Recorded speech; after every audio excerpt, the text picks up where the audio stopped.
नमस्कार साथियों, मैं मनीष भारती संस्कृति आईएएस प्लेटफॉर्म पर आप सभी का स्वागत करता हूं। साथियों, चाहते हैं जैसा कि आपका प्रारंभिक परीक्षा बेहद निकट है, फिर भी कुछ मुद्दों को लेकर के हम लोग एक दो बार देख लेते हैं ताकि अगर वहां से प्रश्न आए तो आपसे कुछ छूट ना जाए। एपिसोड 103 पर हम लोग पहुंच चुके हैं।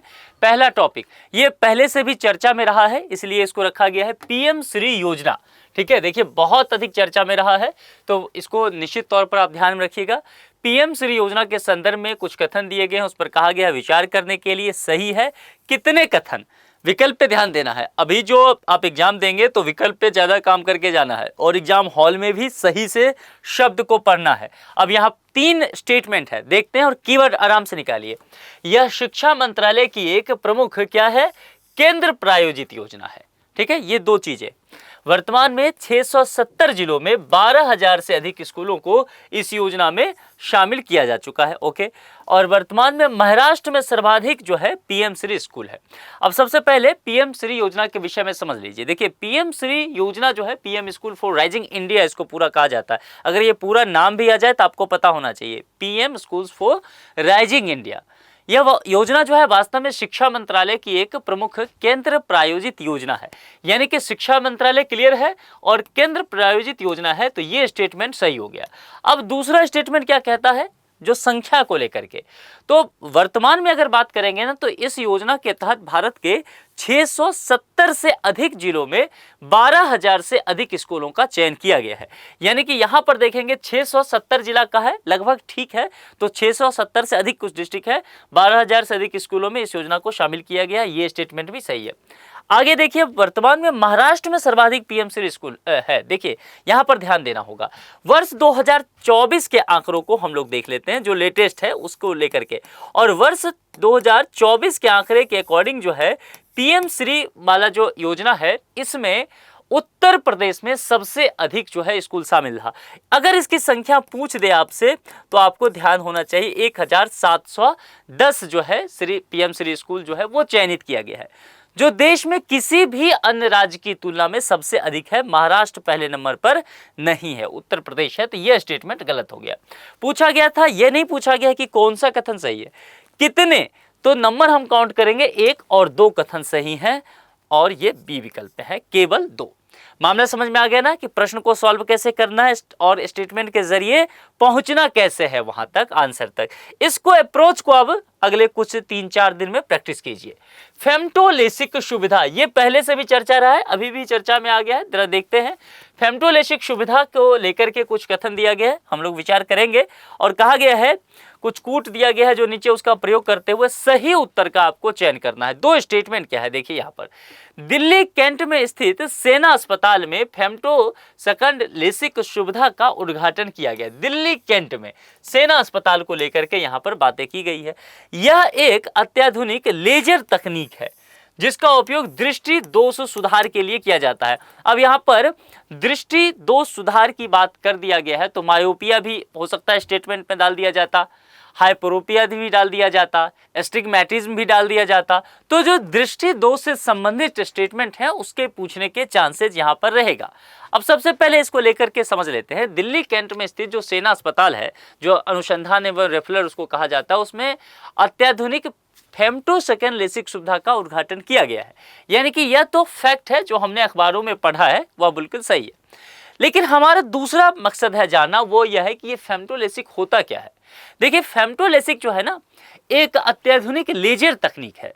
अब इसका उपयोग क्या करते हैं, दृष्टि सुधार के लिए। जैसे बहुत सारे लोगों को दृष्टि दोष हो सकता है, तो उसको उपचार के लिए किया जाता है।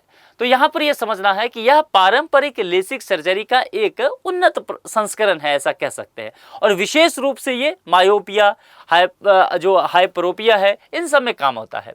मायोपिया क्या होता है, निकट दृष्टि दोष, और हाइपरोपिया क्या होता है, दूर दृष्टि दोष।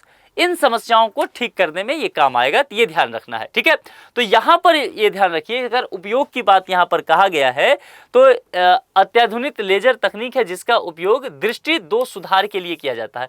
और दृष्टि दोष सुधार में आपको क्लियर नहीं किया है कि वह निकट दृष्टि दोष है, दूर दृष्टि दोष है, कुछ भी नहीं कहा है, लेकिन अगर दृष्टि दोष है तो उसमें अंतर्गत सब कुछ आ जाएगा। तो यह सही है। अगर स्टेटमेंट अलग अलग करके देता तो उसके हिसाब से भी तैयार रहना है हमें, ठीक है। अगर यहाँ पर कहा है कि कूट का प्रयोग के सही उत्तर, तो 1 और 2 दोनों सही है, ए विकल्प के साथ चलेंगे, 1 और 2 दोनों सही है। मामला बन गया। तीसरे पर हम लोग चल सकते हैं। तीसरा क्या है, हाल ही में किस राज्य ने सामाजिक एवं शैक्षणिक पिछड़े वर्गों को शिक्षा के क्षेत्र में आरक्षण प्रदान किया। आरक्षण का टॉपिक चूंकि हमेशा ही हॉट टॉपिक होता है, भारत के संदर्भ में देखें, भारतीय राजनीति के संदर्भ में देखें, प्रश्न पूछा जा सकता है। जरा इसके विषय में समझते हैं। ओडिशा सरकार ने किया आरक्षण दिया, क्या किया है, तो सामाजिक एवं शैक्षणिक रूप से पिछड़े वर्गों जैसे कि ओबीसीज को उसमें शामिल किया है। इसको कहां पर दिया गया है, ये ध्यान रखिए, उच्च शिक्षा में। ये हो सकता है कि स्टेटमेंट अलग से बना करके पूछ दे कि आरक्षण मिला है तो कहां पर, उच्च शिक्षा में, और कितने प्रतिशत का, 11.25% का आरक्षण दिया गया है। और ये कहां कहां लागू होगा ओडिशा में, जवाब तो ओडिशा है ही। एक तो ग्रेजुएशन में, पोस्ट ग्रेजुएशन में शिक्षक प्रशिक्षण होता है, और विधि पाठ्यक्रम जो लॉ के जो सिलेबस है, लॉ की पढ़ाई है, उसके दाखिले पर यह लागू होगा। ये ध्यान देना है। यहाँ नौकरी की बात मैं नहीं कह रहा हूं, पढ़ाई की। मैंने क्या कहा, शैक्षणिक संस्थान की, सामाजिक एवं शैक्षणिक रूप से पिछड़े हुए जो हैं, ठीक है, उनकी बात किया गया है। तो डी विकल्प ओडिशा सरकार के द्वारा किया गया है, तो उसके साथ हम चलेंगे। चौथा का पहुंचते हैं, निम्नलिखित पे विचार कीजिए। 3 स्टेटमेंट दिया गया है, इंपॉर्टेंट है ना, हो सकता है ये पूछ लिया जाए, चर्चा में रहा है।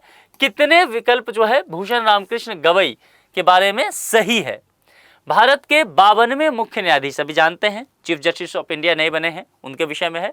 भारत के, ध्यान रखना है, प्रथम बौद्ध धर्म के मुख्य न्यायाधीश। दूसरा, भारत के प्रथम दलित मुख्य न्यायाधीश। ये जो प्रथम द्वितीय जो हुआ करता है ना आंकड़ा, ऐसे शब्द पे ध्यान देना है।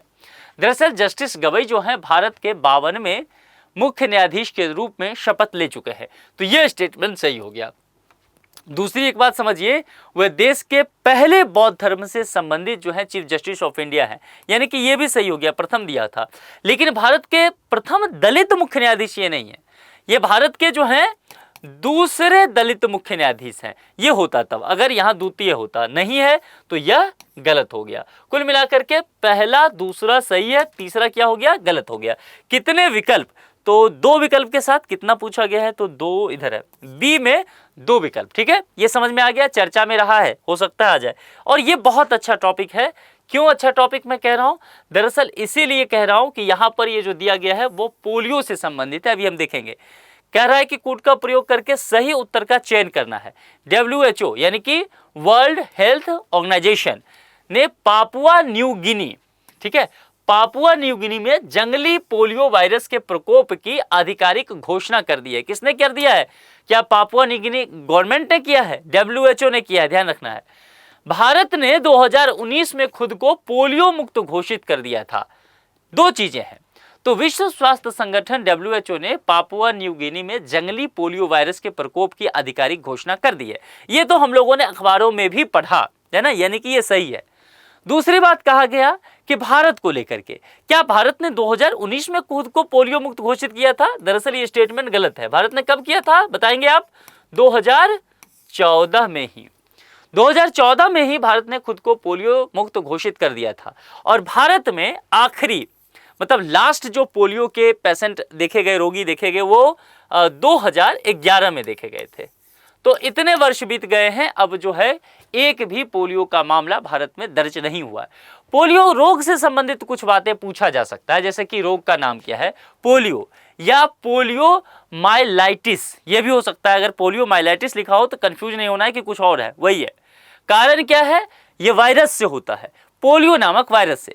और सबसे महत्वपूर्ण प्रभावित आयु वर्ग क्या है, तो मुख्यतः कह सकते हैं 5 वर्ष या इससे कम के जो आयु के जो बच्चे होंगे उनको ये प्रभावित करता है, इसीलिए टीका दिया जाता है। तो कुल मिलाकर के यहां पर देखेंगे तो यह स्टेटमेंट गलत था, 2019 नहीं 2014 होना चाहिए था, और पहला WHO वाला सही है।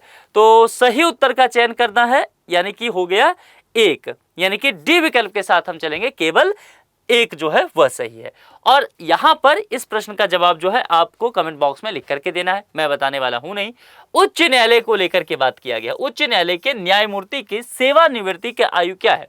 उच्च न्यायालय समझते हैं ना, हाई कोर्ट्स की बात किया गया है ना। विभिन्न राज्यों के हाई कोर्ट जो है उसमें जो जस्टिस हैं उनके रिटायरमेंट की एज क्या है, 65, 62, 60 या फिर 70। कमेंट बॉक्स में लिख करके ये आंकड़ा आपको बताना है। आप में से ज्यादातर लोग जो है सही जवाब दे रहे हैं, इसको भी आप कमेंट बॉक्स में लिख करके बताइए।